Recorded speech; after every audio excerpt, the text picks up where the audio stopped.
Contigo, Neide.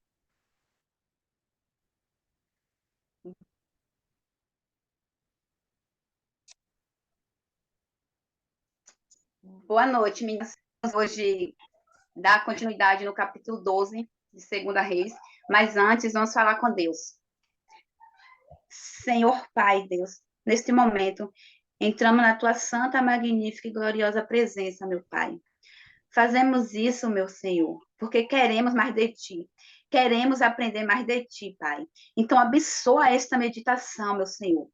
Nos usa de uma forma tão grande para que cada uma das mulheres que se faz presente aqui hoje venha sair edificada. E também aquelas que vão escutar depois, meu Pai. Que o Senhor venha falar com cada uma, em nome de Jesus.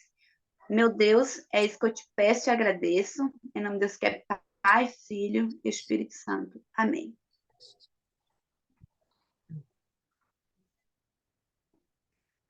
Pois bem, no capítulo anterior, vimos que Atalia queria matar toda a família real. Só que Joiada, um homem muito de Deus, e a sua esposa, a tia do menino, acabou escondendo ele durante 6 anos no templo. Agora vamos dar continuidade, capítulo 1. Capítulo 12, versículo 1. O reinado de Joás de Judá. No 7º ano do reinado de Jeú, de Israel, Joás se tornou rei de Judá. Ele governou em Jerusalém 40 anos. A mãe dele se chamava Zíbia e era da cidade de Beceba. Durante toda a sua vida, Joás fez o que agrada a Deus.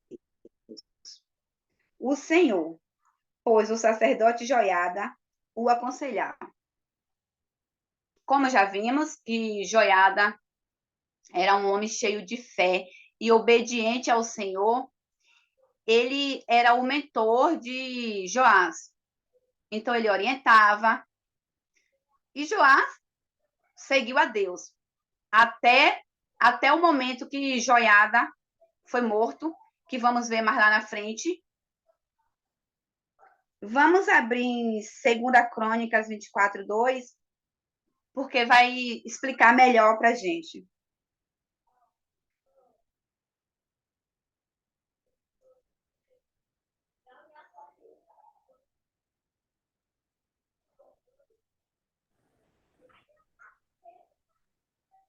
Segunda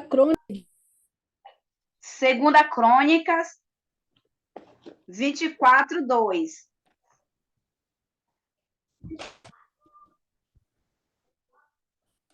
Abriram? Ok. E fez Joás o que era reto aos olhos do Senhor, o dia do sacerdote Joiada. Enquanto Joiada Joás andou no caminho do Senhor, fez o que agradava. Lá na frente vamos ver o que aconteceu.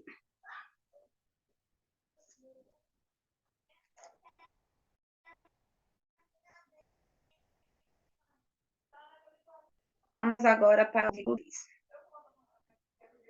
No entanto, os lugares pagãos de adoração não foram destruídos, e o povo continuou a oferecer sacrifícios e a queimar incenso ali.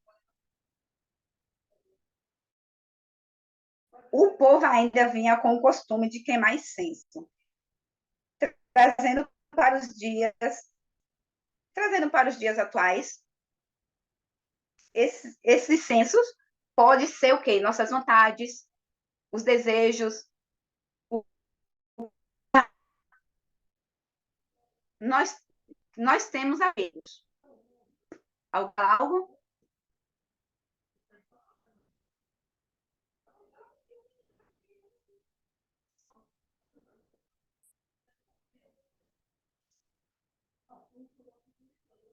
Alguém quer falar alguma coisa?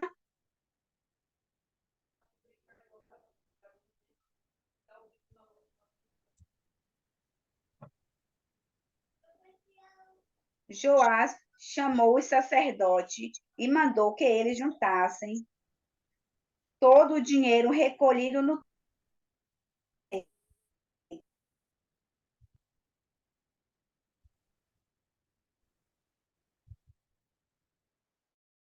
isto é, os sacrifícios pelas pessoas que ele servia, e o dinheiro era para ser usado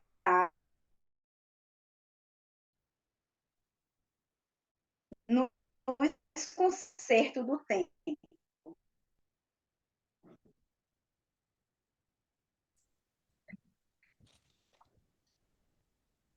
Versículo 4. Joás chamou os sacerdotes e mandou que eles juntassem todo o dinheiro recolhido no templo, isto é, os pagamentos pelos sacrifícios, os impostos do templo, o dinheiro das promessas e as ofertas voluntárias. Em 2 Crônicas 24:5 explica melhor. Vamos abrir, por favor? Vamos. Meu Deus, esse negócio toda hora abre. Vamos lá. 24:4. E depois disso, Joás resolveu renovar a casa do Senhor. Reuniu, pois, os sacerdotes e os levitas e disse-lhe: sai pelas cidades de Judá e levantai dinheiro de todo Israel para reparar a casa do Senhor Deus de ano em ano.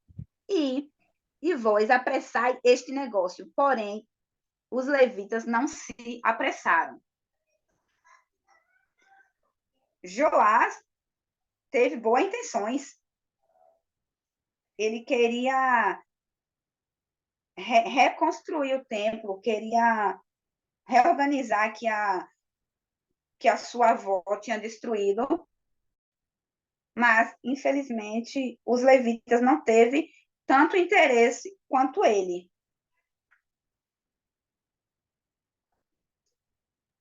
Mas, no sexto, Rapidinho, Neide, só para fazer uma observação. sim, A gente começa a identificar aqui, dentro, em meio aos sacerdotes, aos levitas, um certo descaso, um certo desinteresse com o templo. Mostra a mornidão espiritual que a gente percebe dentro de Judá. Judá ainda tentava manter a sua espiritualidade em alta, perfeito. Eles tentavam. Mas você vê que a coisa não estava deslanchando, né? Nem se os sacerdotes estavam com esse interesse, então o templo foi feito em ouro, lembra? Ouro, prata, aquela coisa linda, maravilhosa, madeira nobre e tal.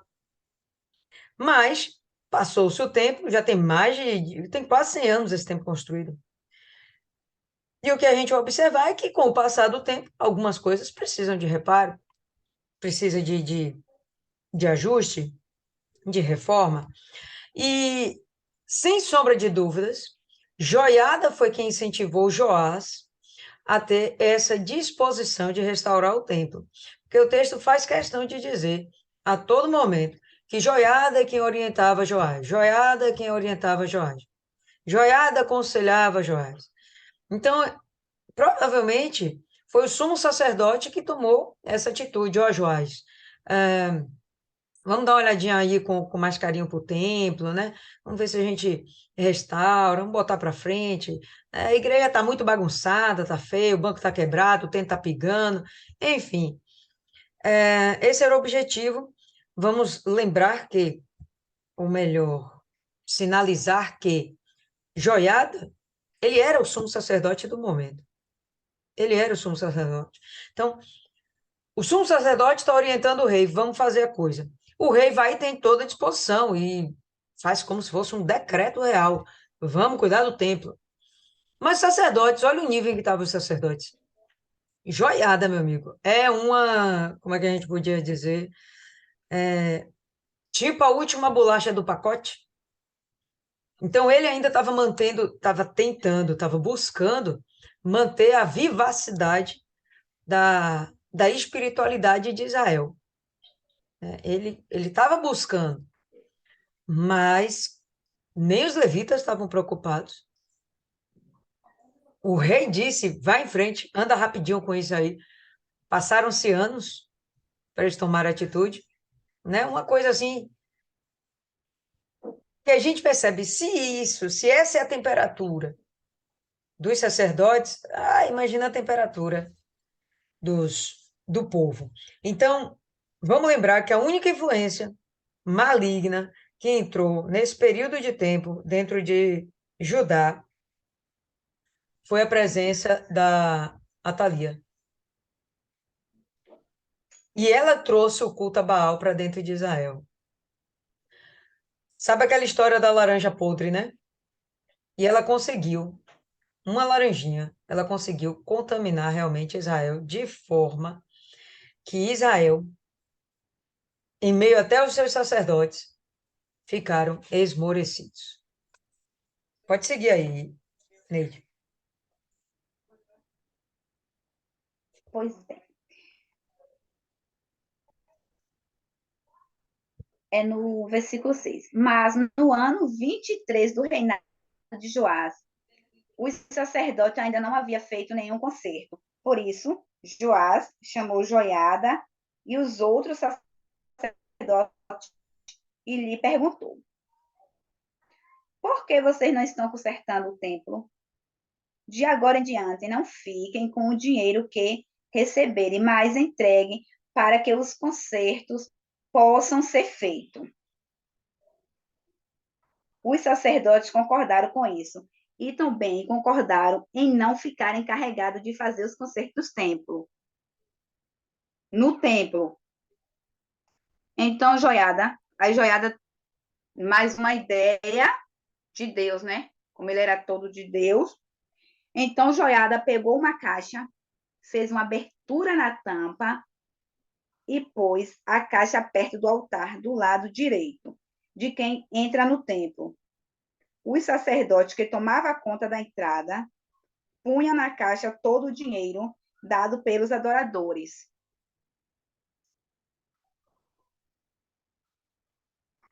Havia que já havia muito dinheiro na caixa, o secretário do rei e o grande sacerdote vinha, contava o dinheiro e punha nos sacos.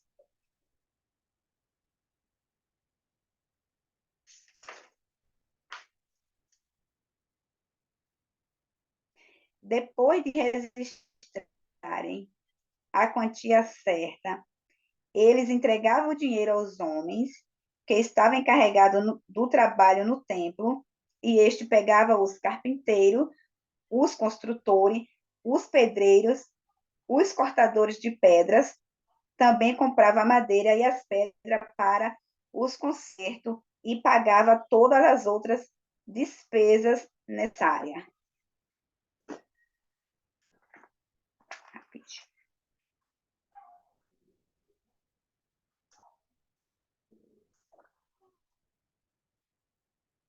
Alguém quer falar alguma coisa? Estão me ouvindo? Estamos te ouvindo. Pode continuar.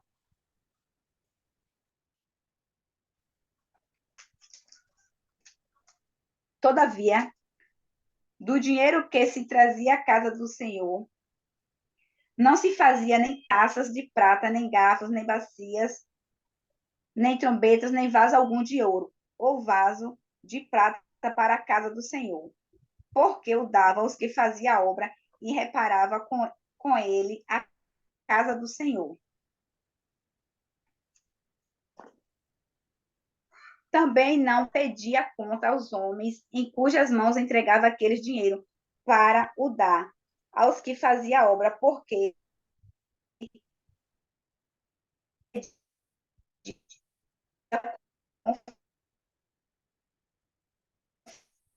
fidelidade. Ele esse que eu já vejo nomes dizimista, era a mesma coisa.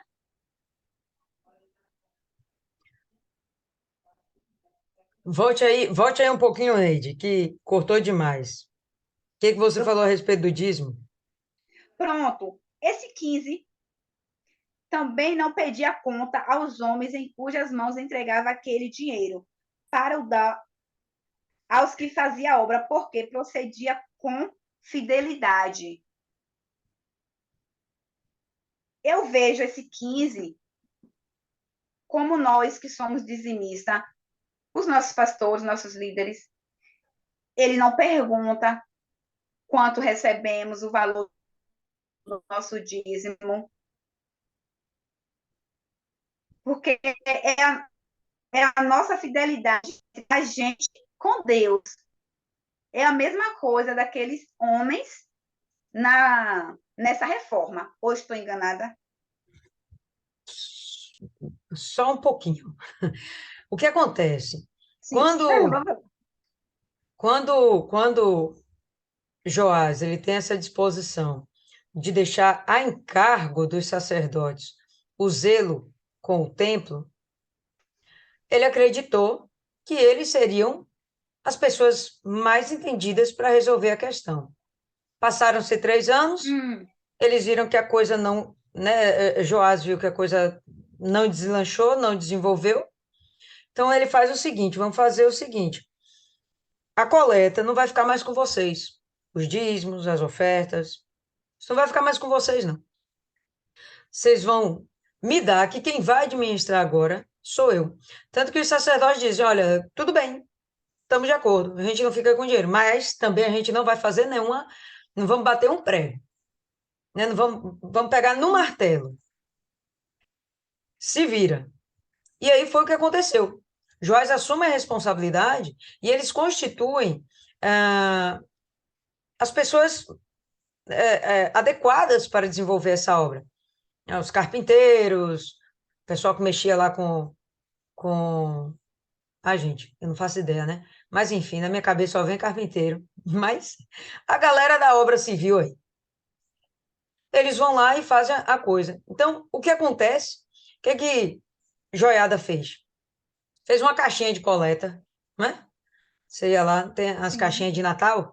Pronto, fez uma caixinha de coleta e botou lá do lado do altar. E aí o povo, quando ia lá, vai e deposita a sua oferta monetária.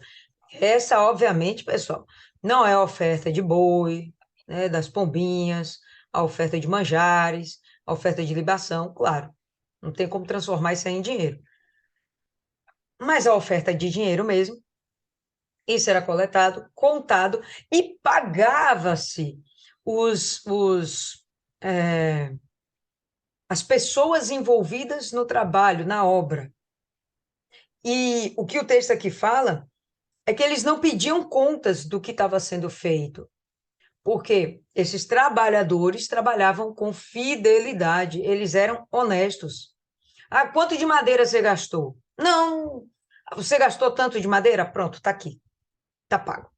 Sua mão de obra foi tanto? Pronto, está aqui, está pago. Então, havia essa confiança das pessoas que estavam envolvidas com a obra de Deus. Acho isso bem interessante. As pessoas que estavam envolvidas em todo o trabalho de Deus eram pessoas confiáveis, pessoas fiéis, pessoas honestas. Interessante quando você faz a colocação do dízimo, porque o dízimo da gente revela também a nossa fidelidade. Estava falando com uma senhora essa semana que tem alguma dificuldade aí de fazer conta, e ela falava que recebeu um dinheiro, R$ 100, recebeu um dinheiro. E que aí ela tirou o dízimo, R$ 50, e os R$ 50 ela ficou para si. E aí eu fui orientar, R$ 50 não é dízimo, é uma oferta junto com o dízimo, ok. Mas não é dízimo. E ela não conseguia entender. Que interessante, ela não conseguia entender por que ela tinha que ficar com mais e Deus com menos. Ela, mas por que só R$ 10? Por que que eu fico com mais e Deus não fica e ele fica com menos? Isso na cabeça dela não entrava. E aí eu expliquei, mas é isso aí mesmo, porque Deus ele não está querendo que a gente entregue a, a semente que ele nos deu para que nós possamos plantar e colher. Ele não quer que a gente entregue tudo. Ele quer que a gente mostre nossa confiança nele e devolva-lhe uma parte daquilo que, na verdade, foi ele que nos deu já. Então, quando a gente tem esse ato de fidelidade, vem a bênção de Deus. Todas as pessoas que estão de alguma forma inseridas dentro da obra de Deus, no mínimo, elas têm que ter esse caráter fiel, caráter de honestidade. Elas têm que ter isso aí para desenvolver a obra de Deus. E eles falam isso aqui, então não tinha desconfiança.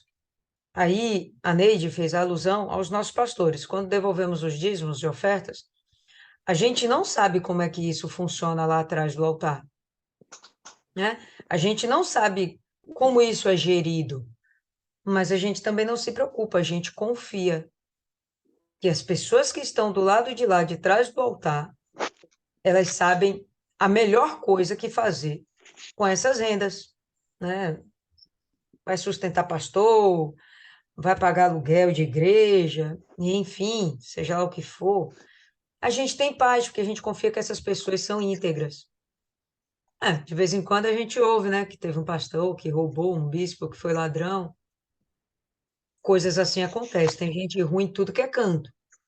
Mas isso não deve abalar a nossa confiança, a nossa fidelidade.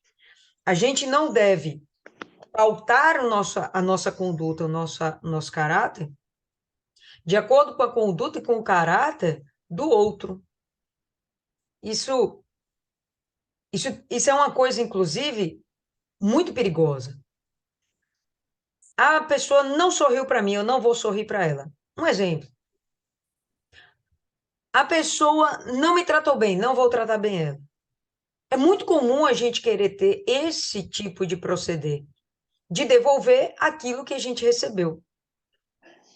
Quando, na verdade, isso não é o que nós devemos fazer. A gente deve devolver aquilo que é certo a gente devolver. O que recebemos, a gente tem que devolver de uma forma que corresponda a um caráter de Deus. Então, quando a gente vai lá e devolve o nosso dízimo, nossas ofertas, a gente confia que os homens de Deus estão cuidando disso com perfeição. Se houver algum distúrbio lá, isso não pode fazer. Isso não pode criar em mim uma malícia ao ponto de eu chegar, então não vou mais devolver dízimo e oferta. Não, por quê? Não, porque não sei como é que eles vão usar. Vai que eles vão para a praia, né? Vai que eles vão comprar uma casa para eles, vai que eles vão comprar um carro, vai que eles vão usufruir para si. E aí? E em cima do caráter do outro, que é corrupto, eu vou começar a ser também uma corrupta, né? Porque eu vou estar roubando a Deus. Então, nesse sentido, a gente tem que ter muito cuidado. A gente percebe que as pessoas que estão inseridas dentro da obra de Deus, elas têm que ser perfeitas, idôneas. E ainda que elas não sejam, nós temos de ser. Temos que ter esse compromisso com o altar, temos que ter esse compromisso com Deus. Se as pessoas não corresponderem da mesma forma como a gente recebe da palavra de Deus que temos que ser, aí é com a pessoa. Mas isso não deve alterar quem nós devemos ser. Tá dando para entender, pessoal? Então, aqui no texto, a gente vai observar que Joás é despreocupado com a gestão das coisas envolvidas com a obra de Deus. A coleta aconteceu, quem está gerindo agora é ele, Joiada, sumo sacerdote, está auxiliando, os demais sacerdotes estão descansados, não querem bater uma barra de prego no sabão, ou uma barra de prego, um prego no sabão, e contrataram pessoas de fora, terceirizaram o serviço, contrataram pessoas de fora, eram pessoas dignas, dava para confiar nelas, e ele descansou, estava despreocupado. A obra de Deus estava acontecendo, segundo toda a vontade do Espírito Santo. estava perfeito. Pode continuar aí, Neide. Alguém quer falar alguma coisa? Acrescentar? Não? Segue aí, Neide.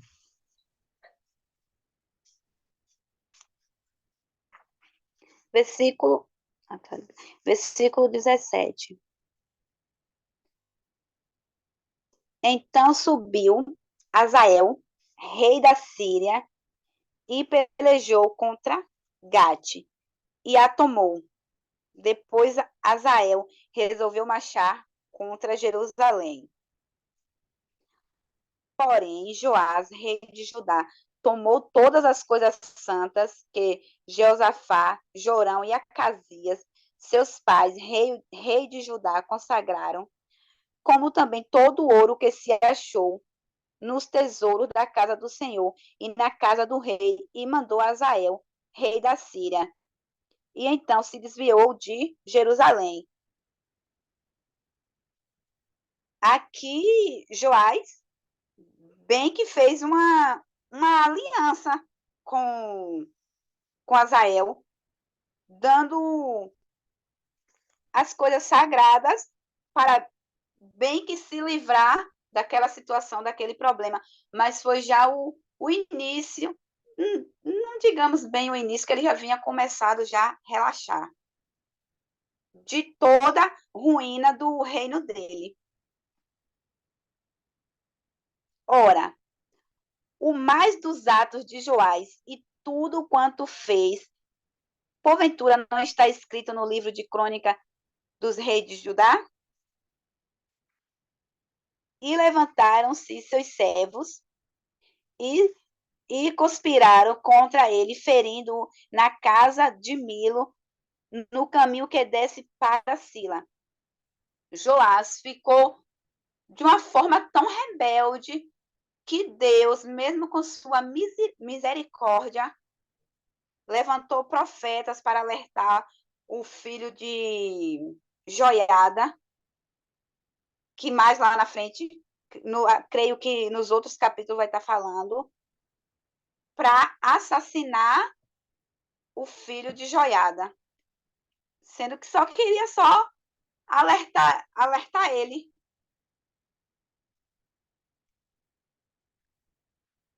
Porque Josacá, filho de Simeate, e Jobade, filho de Somé, seus servos, o feriram e morreu, e o sepultaram com seus pais na cidade de Davi, e Amazias, seus filhos, reinou em seu lugar. Fazer só uma observação aqui, antes Sim, que Neide siga aí. Só fazer uma observação. hum, A gente vê a ascensão do homem, né, e a queda dele. Ele reinou durante 40 anos, então, venhamos, convenhamos, é bastante tempo.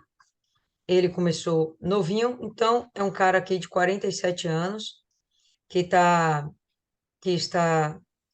decaído, e aí as pessoas vão se levantar contra ele e vão acabar conspirando contra ele. Mas ele já dava os sinais de que não estava bem quando no momento, olha só, o texto fala que o templo precisava de reforma, certo?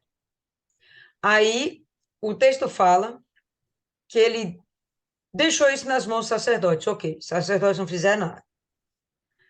Insatisfeito, e imagino que por causa de joiada lá cutucando ele, insatisfeito ele chega, não, vou assumir a responsabilidade, vamos tomar conta disso aí, vamos botar para andar.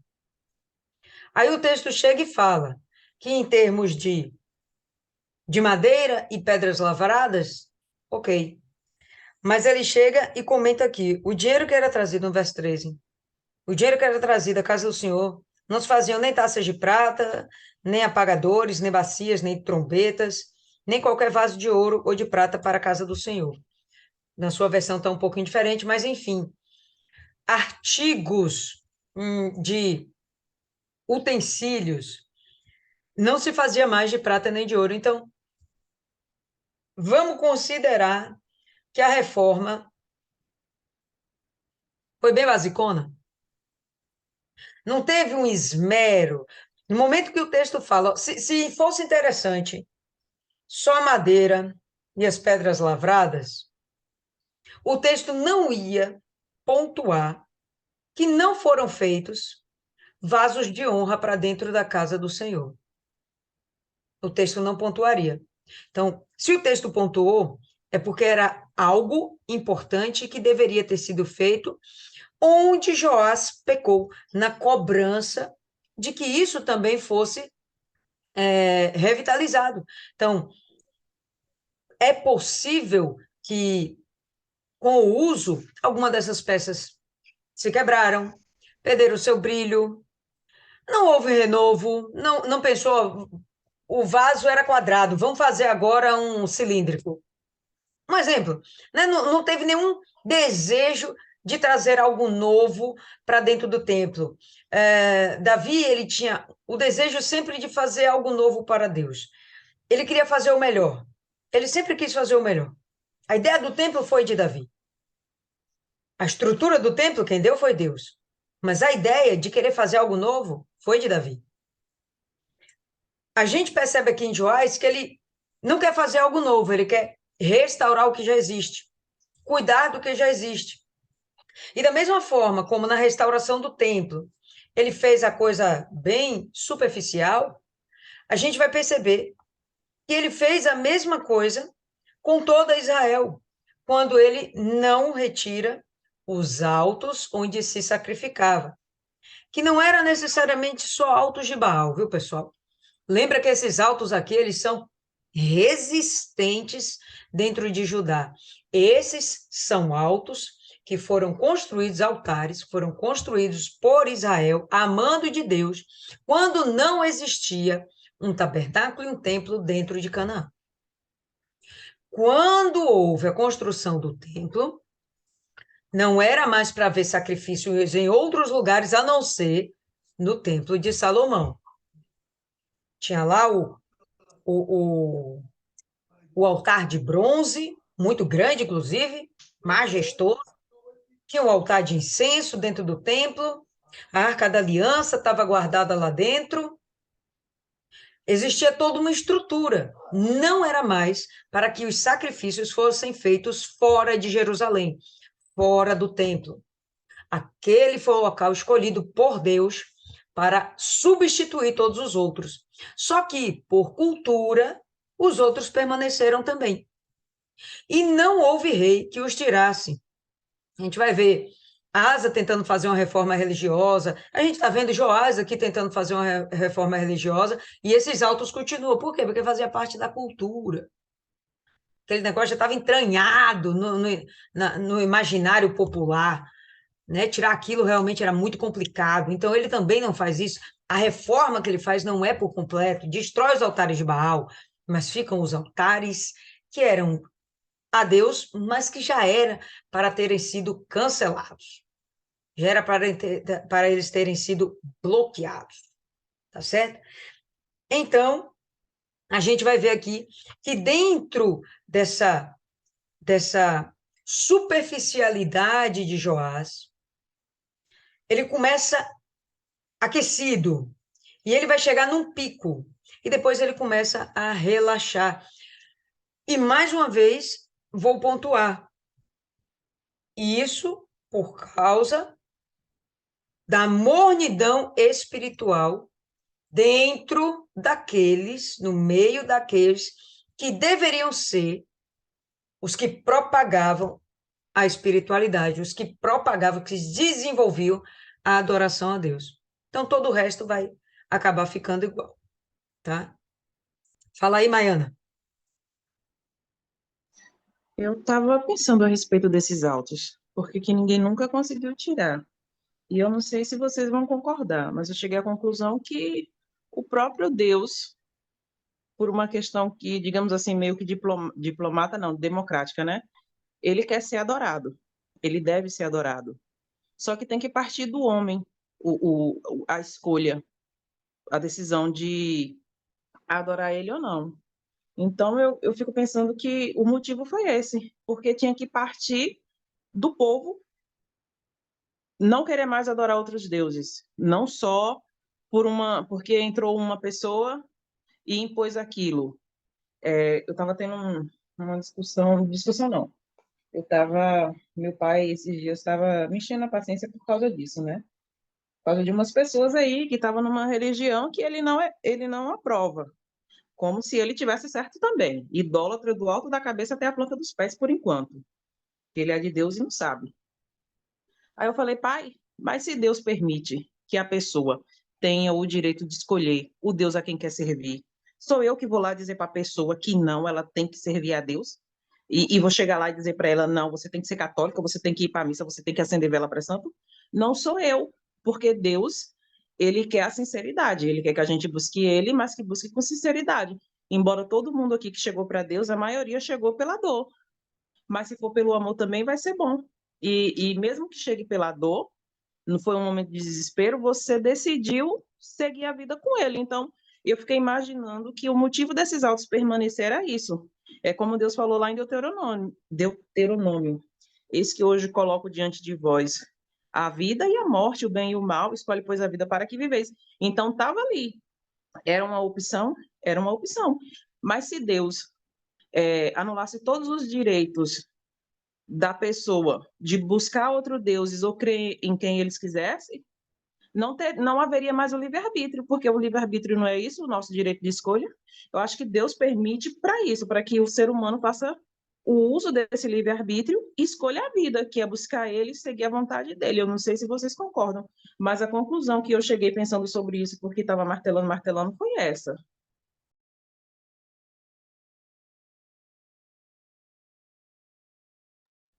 Alguém quer fazer um comentário a respeito? Fala, Cristiane. Oh, Pode falar. oh. Eu buguei um pouco aqui nesse texto. Não sei se eu acho que ele é um resumão de Segunda Crônica, né? Porque aqui ele está dizendo que não foi feito nenhum utensílio, né? Nem de ouro, nem de prata. E já em Crônicas 24 diz que foi feito com o dinheiro que sobrou da reforma.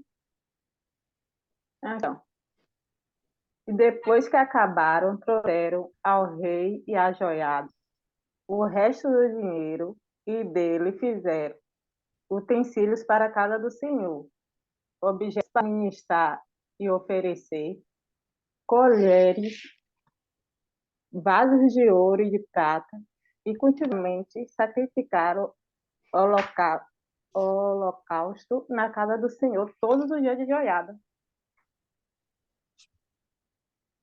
Aí eu É, fiquei bugando. duas bugadas aqui. Fala aí, Dona Maria. Porque acho que o livro de crônicas fica mais Complementa. completo, está mais completo. Eu concordo com Maiana e com Lília. No momento em que Lília fala que esses altares, eram altares que se fazia sacrifício para o próprio Deus, antes de haver o templo. Então, Deus respeita, digamos, a minha forma antiga de orar, que eu aprendi com minha avó e tal, mas que estou orando para Ele. Talvez a oração não seja tão bonitinha assim, nem tão correta e tal, mas é uma oração que eu aprendi com minha avó e tal, e eu faço. Eu faço essa oração, que é uma oração cristã. Então Deus tolera. É diferente de ser uma oferenda, uma coisa para um outro Deus. Eu penso assim. Isso Deus não tolera. Principalmente se fosse para fazer nos próprios autos que foram feitos para fazer sacrifício para ele, aí de repente o indivíduo vai lá e faz sacrifício para Baal. Eu acho que Deus não concorda com isso. Mas se ali é o lugar que sempre se fez sacrifício para Deus, Você pode também ir lá nesse alto e fazer o sacrifício. Ah, por que não faz no templo? Como Lília colocou a cultura, o hábito, né? Isso aí é uma coisa. E outra coisa é fazer oferenda para outros deuses. Eu acho que isso aí Deus não tolera. Mas uma coisa assim, de uma cultura dentro da fé nele, ele aceita. Não sei se eu estou errada, mas esse é o meu pensamento. É, Rosa, manda ver, Rosa. Então, foi um destaque que eu vi aqui de uma palavrinha, algo novo. Aí eu até anotei aqui. É algo novo para servir a Deus, sair do cotidiano, das coisas habituais, né? Das nossas comodidades, dos nossos horários habituais. Exemplo, tem o trabalho do anjo toda terça-feira, beleza. Mas e quando tem alguma coisa que você pode fazer que não está dentro do trabalho necessariamente, num horário marcado, com um grupo determinado que você trabalha, né? Como essa semana mesmo eu tive uma experiência assim. Esse, esse, essa, esse destaque do algo novo é algo que a gente tem que trazer para a nossa vida na forma de servir a Deus, que não tem o dia determinado e a hora para fazer alguma coisa, como evangelização, ponto de fé. Tem, de repente, na sua casa ou no trabalho, algo diferente, ou até você mudar alguma coisa para fazer algo extraordinário, para que chame a atenção de Deus, para que possa agradá-lo. E essa semana aconteceu que uma vizinha, ela está se preparando para ir comigo na sexta-feira. Aí ela falou assim: o meu horário habitual, o meu horário certo de estar na igreja mesmo, normalmente é pela manhã. É o horário que eu curto mais, porque para mim é importante despertar, amanhecer e ir logo, né, as primeiras orações e estar sempre na igreja. Mas quando eu não posso, eu vou 3 horas. E tem dias que eu tenho que ir à noite, se tiver alguma aula. Mas aí, como se trata de convidada, aí a gente tem que deixar aberto, né? Porque o horário que eu prefiro, que eu gosto é pela manhã, mas o convidado às vezes é à noite. À noite não é o meu horário habitual. E aí você está aberto a isso. Não, é o horário que você pode, então, para mim tá ótimo. Ah, mas eu só posso meio-dia. É o horário que você pode, então para mim tá ótimo. Então vou dar um jeito, alguma coisa dentro de minhas possibilidades, me arranjar de alguma forma para fazer algo diferente. Há uma pessoa que já foi da Universal e tá na Batista e agora não tá nem lá nem cá, tava online, assistindo cultos online e de repente começou a esmorecer, enfraquecer. E aí agora disse que ia passar aí comigo porque tá numa situação com a família. E aí disse para mim, olha só os horários, meio-dia, meio-dia ou à noite, que não são horários que eu...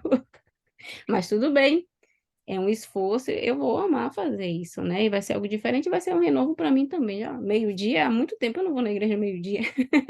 Ainda mais ela vai estar dirigindo melhor ainda, né? Mas assim, aí já no caminho, já nesse trajeto de preparar essa amiga, essa vizinha, aí encontrei outra pessoa. Antes de entrar, antes de pegar o elevador aqui, aí encontrei a moça, ela estava fumando, conhece já o trabalho da Universal, só que não está indo porque está ajudando a filha aqui com um bebê que nasceu, mas está doente. Aí, lembrando da vizinha que já tinha o esquema para sexta-feira, eu, antes de entrar, vi ela assim no cantinho fumando, aí eu fui lá. Oi, tudo bem? Como vai? Na maior intimidade, como se já conhecesse a vida toda. E aí, como tá a neta? Ah, vamos orar, beleza, vamos orar, tá ligada. Eu falei, inclusive, na sexta-feira, eu tenho uma amiga que vai na igreja, a senhora disse, né, que ia ver um dia certinho, a sua neta já está para chegar, vamos lá agradecer, apresentar a família para Deus, e aí a gente encaixa qual é o melhor horário para a senhora, porque ou pela meio-dia ou à noite, aí eu vou combinar com a colega para confirmar o horário, se a senhora quiser ir, né, para a gente não, né, ela vai de carro, né? Já não tem que pagar Uber, essas coisas, já facilita. Quiser pegar carona com a gente, ela, tá certo, eu te falo, eu te confirmo sim, tá certo. Tem tempo até que eu não vou no aniversário. Quer dizer, já é um algo novo, né? E que mais algo novos a gente possa estar fazendo que para sair do hábito e da comodidade, fazer algo diferente que chame atenção. E também para renovar a gente, né? É isso. Ô, dona Rosa, mais alguém, algum comentário, pessoal? Tem 2 comentários aqui para fazer. Mais ninguém? Primeiro, quanto a essa questão da condescendência de Deus com os altares que ainda permaneciam lá, os altos de Judá. Não penso que Deus era a favor, que Deus era condescendente, que ele estava lá permitindo que a pessoa tivesse livre-arbítrio. Bom, o livre-arbítrio está para qualquer momento, qualquer hora. Mas se o texto está falando, mas ele não tirou os altos, então é como se tivesse faltando algo. Ele tinha que ter tirado os altos. Era da vontade de Deus que não tivesse adoração em outro lugar, a não ser em Jerusalém. Né? Então, eu não penso que Deus estava aceitando aqui. Só que não é Deus que vai lá, envia o raio e destrói. Deus não destruiu o altar de Baal, o templo de Baal. Ele só deu a direção. É aqui.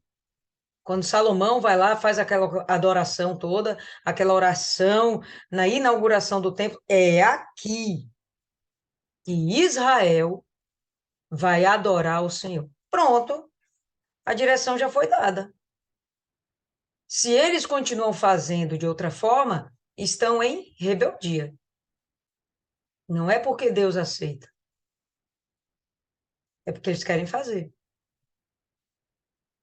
Segundo comentário, a respeito aí da bugação de Cristiane. Cristiane também me deixou bugada, mas aqui a gente vai ver o seguinte. Texto de Reis. Vou pegar aqui na versão... Cadê, gente? No verso 14, não é isso? Não, no verso 13. Mas o dinheiro que se trazia à casa do Senhor não se faziam nem taças de prata, nem espivitadeiras, nem bacias, trombetas, nem vaso algum de ouro ou de prata para a casa do Senhor. Por quê? Porque o davam aos que dirigiam a obra e reparavam com ele a casa do Senhor. Quem dirigia a obra, quem reparava a obra, não eram os artesãos. Era a galera da construção civil mesmo, não era decorador, era construção civil. Tá certo? Inclusive, quem fazia esse tipo de coisa, lembra lá no templo, teve uma pessoa específica para fazer isso. Aí, quando vem, o templo não, perdoa, no tabernáculo, na época do tabernáculo, né, Moisés levantou 2 pessoas específicas para fazerem isso. Os artesãos, os caras mexiam com ouro, só eles faziam aquilo ali. Aí, veio o tabernáculo, teve uma pessoa específica para fazer isso aí. Não existe essa pessoa específica aqui. Aqui são os trabalhadores da obra. Vamos aí para a 2 Crônicas, pessoal, vale a pena. 2 Crônicas 24, que fica parecendo que o texto se contradiz, né? E não, o texto não se contradiz. Eles se completam.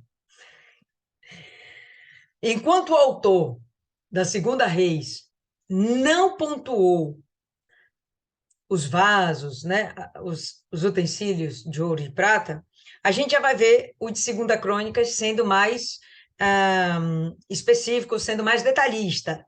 Ele está sendo mais detalhista, está completando o que em Reis faltou. Mas por que em Reis faltou? Vamos entender. Eu acredito que dá para a gente entender. Verso 14. Tendo eles acabado a obra. Acabou a construção do templo.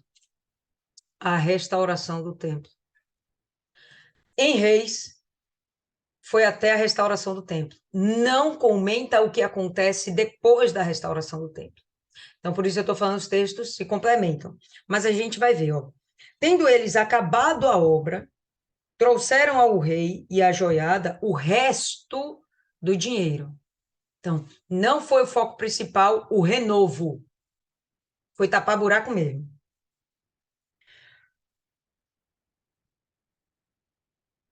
Tendo eles acabado a obra, trouxeram ao rei e à joiada o resto do dinheiro. De que se fizeram utensílios para a casa do Senhor, objetos para o ministério e para os holocaustos, taças e outros objetos de ouro e de prata. E continuamente ofereceram holocaustos na casa do Senhor, todos os dias de joiada. Ele nem fala de Joás, fala de Joiada. Continuamente ofereciam holocaustos na casa do Senhor. A casa do Senhor era o lugar da adoração, dos sacrifícios, das ofertas. Era a casa do Senhor. Ah, mas eles adoravam em outros altares que no passado foram eleitos pelo próprio Deus. Beleza, passado. Ele já botou algo novo. E o pessoal ainda está vivendo do passado. Acho que Deus deve ficar #revoltado com essas coisas, né? Por exemplo, ele perdoa a gente, mas a gente continua ruminando dentro da gente nosso pecado, nossas dúvidas, nosso passado. Deus já disse, esse que faz tudo novo. E aí a gente continua, não, mas e o passado? Então aqui, Deus já tinha feito um templo novo.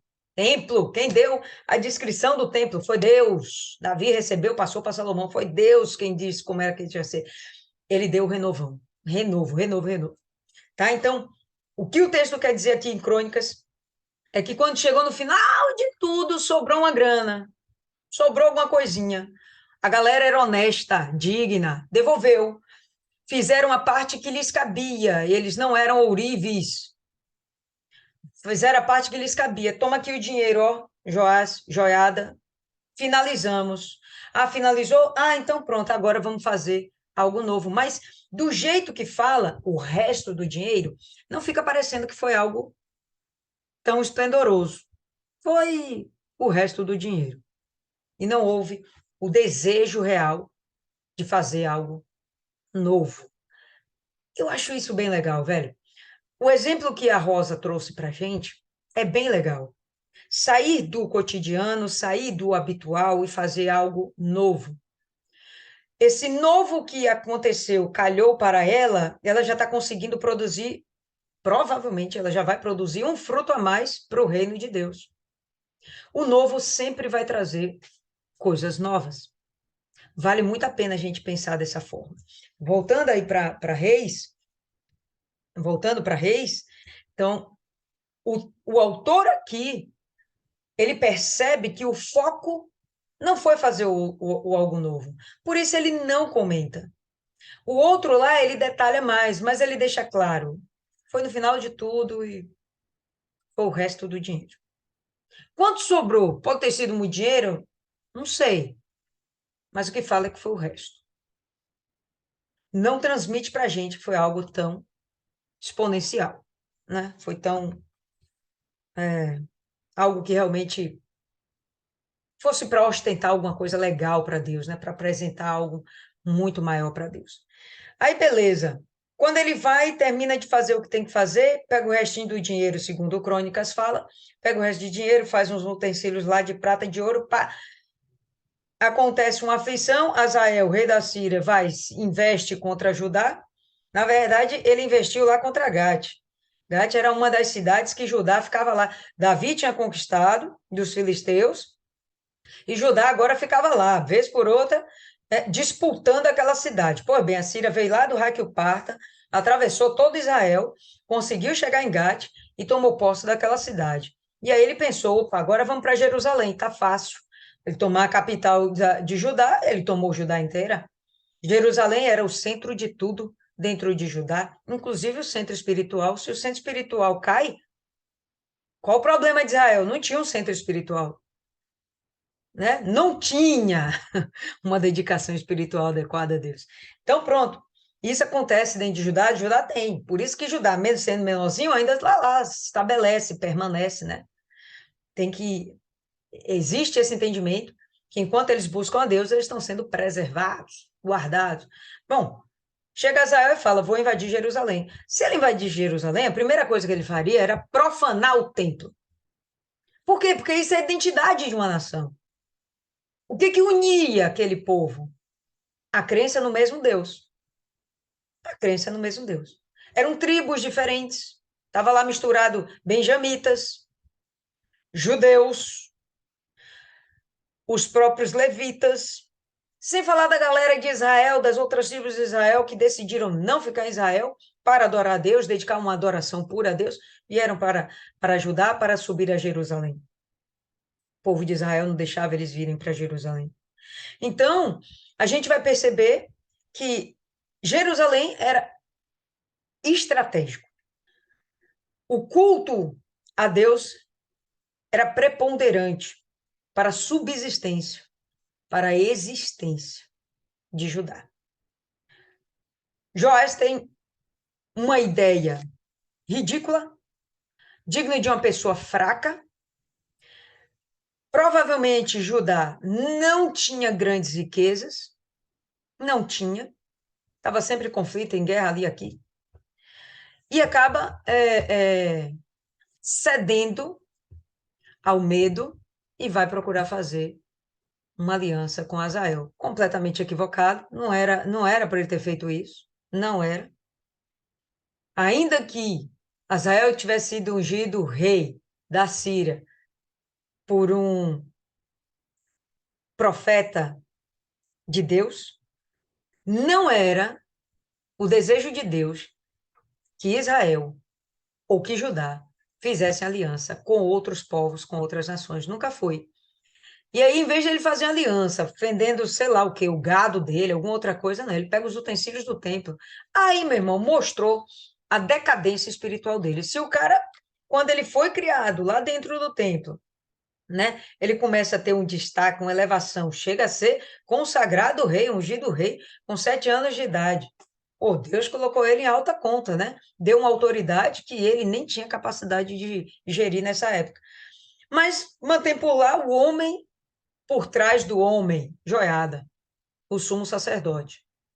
Provavelmente, Joiada aqui já está envelhecido, já não consegue fazer mais, já não consegue ter mais a mesma influência sobre Joás, e a gente vai ver Joás espiritualmente em declínio. E quando ele pega as riquezas do templo para entregar a Azael como forma de compra da paz, aí ele se lasca todo. Tanto que conspiram contra ele e Deus deixa quieto. Não se mete, não se envolve, né? As consequências de nossos atos em a gente deixar as coisas de Deus para segundo plano, elas vêm. Se você não tem consciência disso, ok, mas quando você tem consciência, as consequências vêm. Neide, quer fazer aí mais alguma observação?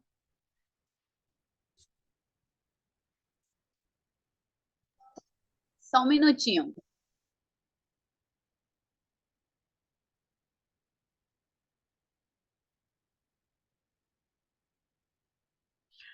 Enquanto Neide não volta, mais alguém quer fazer alguma observação, pessoal? Voltei. Pode falar, então. O que fica para mim nesse texto que acabamos de ler é sobre o poder da influência e das escolhas. No início, Joás ele fez boas escolhas, mas do meio para o final, ele fez completamente o que era errado, péssimas escolhas. Aí fica para nós hoje, qual escolha nós iremos tomar? Com quem queremos andar? Quem queremos que fique próximo da gente? Porque tem até um ditado, né? Me diga com quem tu andas, que eu te digo quem tu és. Então é isso, fica essas duas palavras. O poder da influência e da escolha para mim essa noite. Maiana, pode falar aí, Maiana. Neide, tocou até no assunto que eu ia comentar. A influência, né?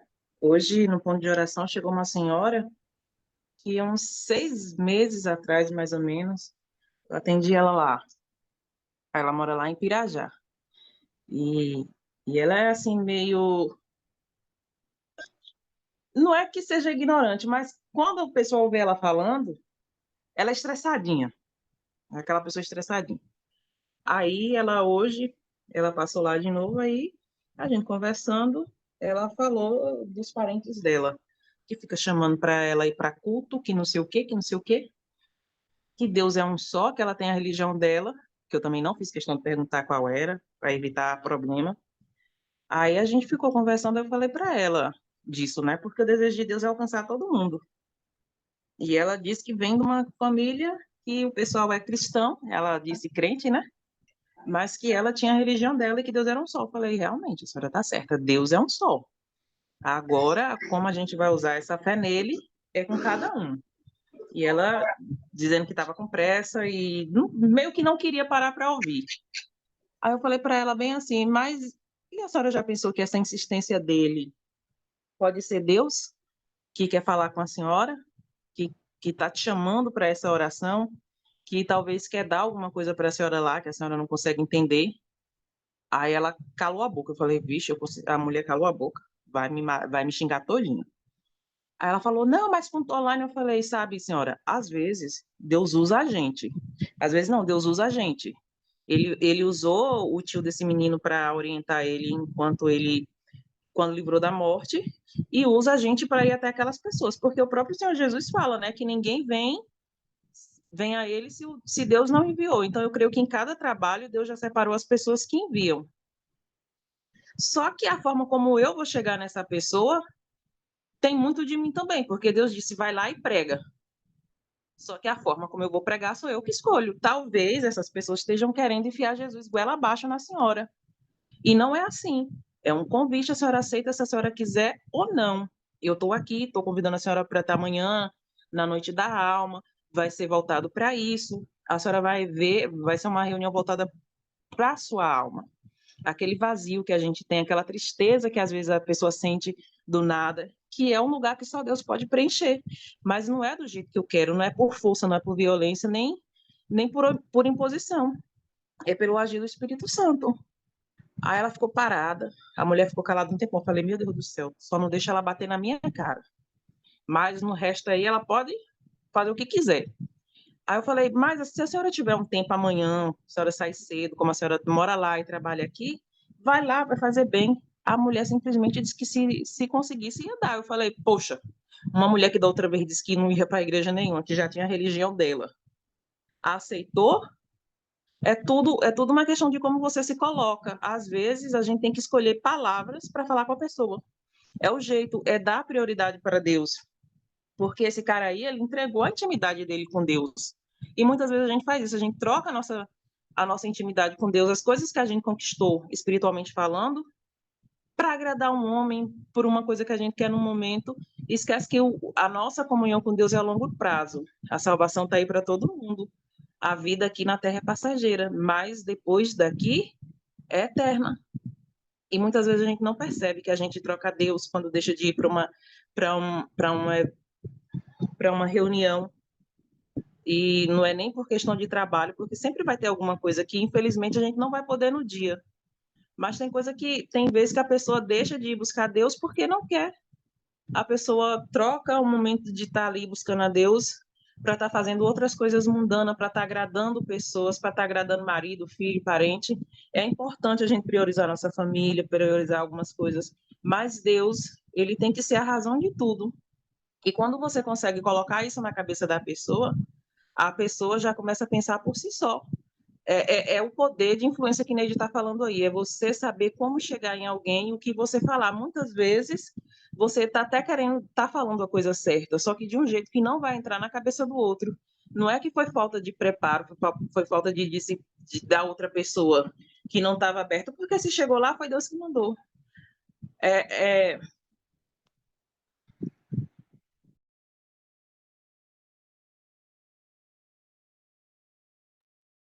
Eita, povo, Maiana caiu. E a internet aqui dessa galera tá punk, viu, velho? A de Neide, a de Maiana, a de Martiane. Eu acredito que Cristiane também, esse povo que vai saindo assim é por causa da internet. Então, pessoal, vamos encerrar por hoje. Alguém quer acrescentar, fazer mais algum comentário? Não? Ok. Então, deixa eu ver aqui, ó. Rayane, você pode encerrar aí, fazer a oração final, por favor? Posso sim. Se a minha internet não cair, Vamos lá. que aqui também não está muito legal, mas vamos lá. Senhor nosso Deus e amado Pai, nós colocamos diante da tua presença em oração, meu Senhor, porque já estamos diante do Senhor, meu Pai, porque Só estamos aqui porque o Senhor nos permitiu estar. E eu quero te agradecer pela vida de cada um de nós. Quero agradecer, meu Pai, por tudo quanto o Senhor nos ensinou nessa noite. O Senhor usou as meninas como instrumento, meu Pai, para que a tua palavra venha a ser entendida e, mais do que isso, meu Pai, praticada. Que a cada dia, meu Pai, não venhamos ser cheios de informação, mas de palavra, meu Pai, da tua palavra, do teu poder. Nos dá discernimento a cada dia, nos sustenta, porque precisamos do Senhor. Agora, mais do que nunca, meu Pai, porque sabemos que a tendência é só piorar. Então, nos fortalece, Espírito Santo. Nos ajuda a estar pronta, meu Senhor, para a tua volta. Ajuda-nos, meu Pai, também a salvar almas, meu Deus. Nos leva a pessoas sofridas. Coloque em nossos caminhos. Nos capacita, meu Pai, para quando esse momento chegar, porque queremos ser instrumento nas tuas mãos. Nos colocamos, meu Pai, à tua disposição. Que a unção do teu Espírito, meu Pai, nunca, nunca se aparte de nós, mas que a cada dia venhamos estar envoltos em tua presença. Eu apresento as nossas famílias, eu apresento cada um da nossa parentela, que o Senhor venha enviar pessoas, meu Pai, para convencer essas pessoas, não que as pessoas venham convencer, mas que o teu Espírito venha usar essas pessoas para levar a tua palavra aos nossos familiares, enquanto estamos cuidando, meu Pai, das almas que o Senhor nos tem mandado. Eu entrego tudo nas tuas mãos, nos dê uma excelente noite, para a honra e glória do teu santo nome, é o que eu te peço e te agradeço. Amém, e graças a Deus.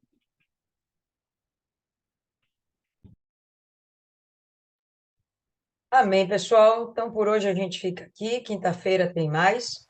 Lembrando, hoje começou Obreiros em Foco. Já deve estar disponível no YouTube. Vai lá e assiste.